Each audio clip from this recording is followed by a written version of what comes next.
Disney's live-action Mulan is hitting Disney Plus, but will it make a fan out of you? Let's get down to business.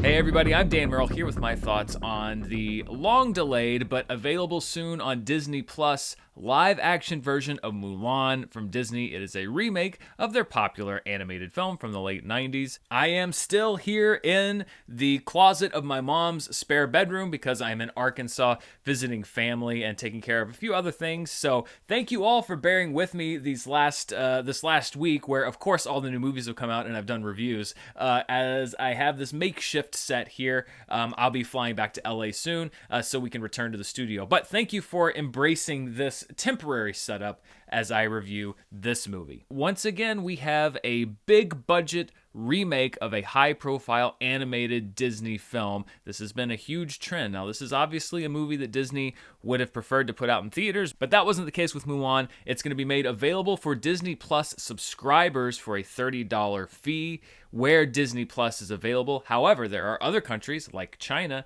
where there is no Disney Plus service where the film will be released theatrically. Now, if you've seen my reviews of these live-action Disney remakes, you'll know that they have been very hit or miss with me. I really liked 2016's The Jungle Book. I liked Aladdin enough to recommend it. And the other remakes, The Lion King and Beauty and the Beast, I haven't actually been that much of a fan of. And I find myself very torn with this movie because what I see as far as the cinematography, which is beautiful from Mandy Walker, what I hear as far as the music from Harry Gregson Williams is absolutely gorgeous. I mean, if we were scoring this film based on look alone, it would be a must-see. And it really did make me wish that I had seen this movie on a big screen. So first of all, I think that's a real shame because this is a movie that deserves to be seen on the big screen. It's very cinematic. You can tell that the budget was put to good use, and it is a gorgeous film. But my passions for the film ended pretty much at the look and the sound of it because I found everything inside the film as far as character, as far as story, to be very unengaging. I am not a Mulan stan in the sense that I did not grow up with the first Mulan movie, the animated version. It came out when I was 15 years old. I didn't see it in theaters when it came out. As a matter of fact, I didn't see Mulan really until fairly recently. So it's not as if I'm carrying this love or carrying this torch for the original Mulan and won't allow any other version to exist. I came in thinking that this was actually a pretty good story to try to adapt into a Disney live-action version because you could do some different things. There's no Mushu, there's no talking dragon, there's no music, but I found everything in the film to be kind of cookie cutter, if I'm being honest. It's a movie that felt safe. It's a movie that felt like it was going to coast on the reputation of the original film, use these characters and use this character of Mulan, who's very popular, and kind of stage the same kind of historical battle epic that we've seen many times before. And I was actually kind of surprised how uninspired the film was, given the fact that it looks so beautiful. And Nikki Caro, the director, has brought such a great style and such a great sensibility to the look of the film and the sets, the costumes, the music by Harry Gregson Williams. Everything technically is there. It's just that there's not much there as far as story and as far as character. Even the character of Mulan herself, who's played by Yifei Liu in this movie, I don't think gets the kind of showcase that she should.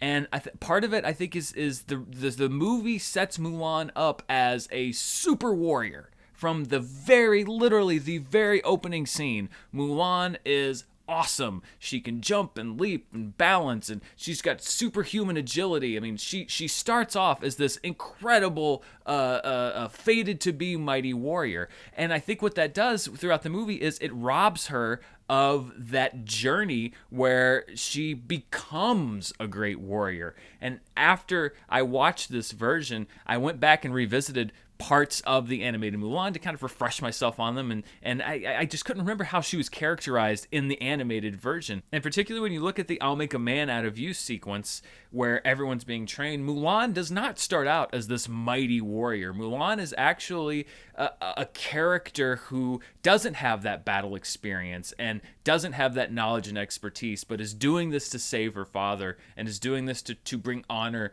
to her family.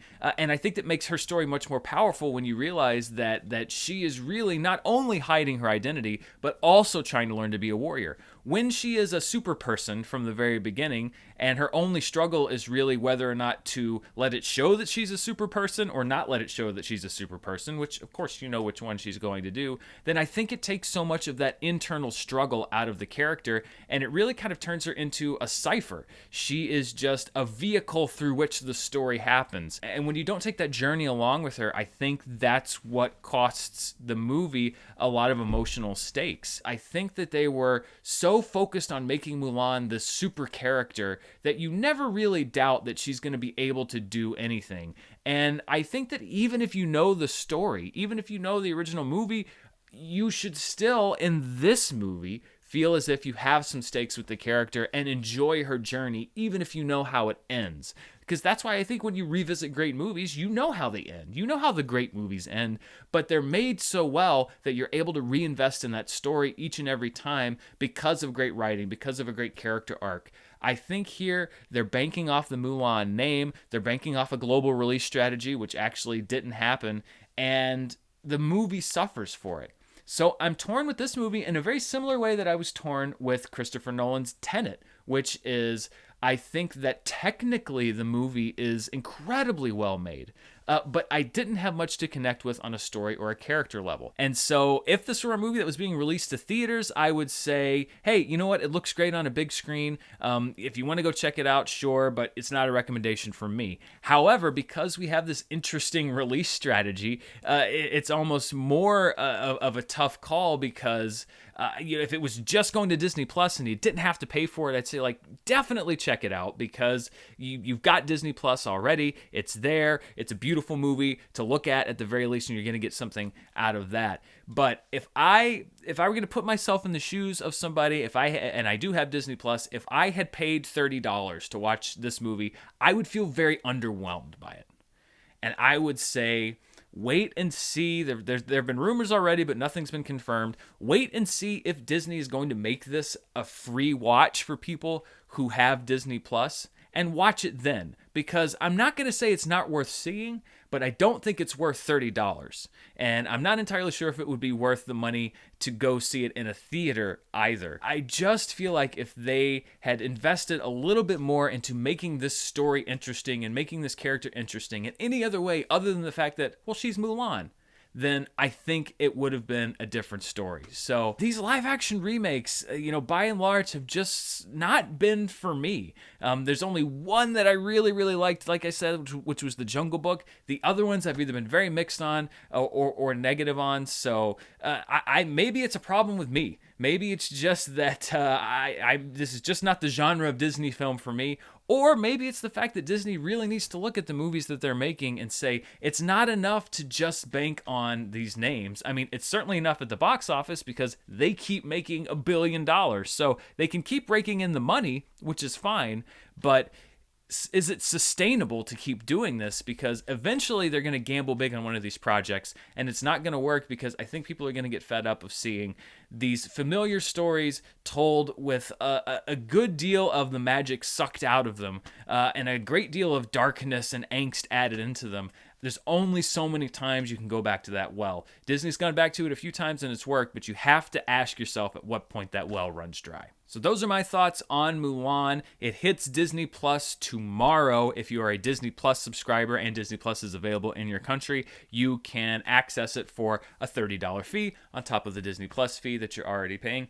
If there is no Disney Plus in your country, Disney is going to be releasing it in select theaters. There's already been a release date announced for China, and you can check your local information to see if they have put the movie out in local release for you there. But I think the vast majority of people will first get a chance to see it on Disney Plus. I wouldn't necessarily pay $30 for it, but if you decide to, what do you think about the movie? Let me know down in the comments below. And as always, thank you so much for watching here on YouTube. If you want to see even more of what I'm up to, you can check me out over on Patreon at patreon.com/Dan Murrell. I just added a bunch of new perks to every single tier over on the Patreon page, including a monthly movie watch-along that's going to be accessible to patrons at every level. I'm doing commentaries on my past Schmodown matches, starting all the way back at the beginning of my career when I was on Team Champs with Mark Riley. I'm adding a commentary for my middle tier for directors. They were originally available at the highest tier. There's also commentary being added for the director tier. You can check out all of the stuff that's available over on the Patreon page, patreon.com/Dan Murrell. I would love to have you there. You can also check me out on Instagram and Twitter at MurrellDan. And as always, thank you so much for watching me here on YouTube. This will be the last video here from the closet at my mom's house. I'll be returning to the studio very soon. Thanks for hanging with me, as all the new movies, of course, have been here and not on my set, but hopefully there'll be many more movies still to review in the days, weeks, and months to come. Until then, thanks for watching.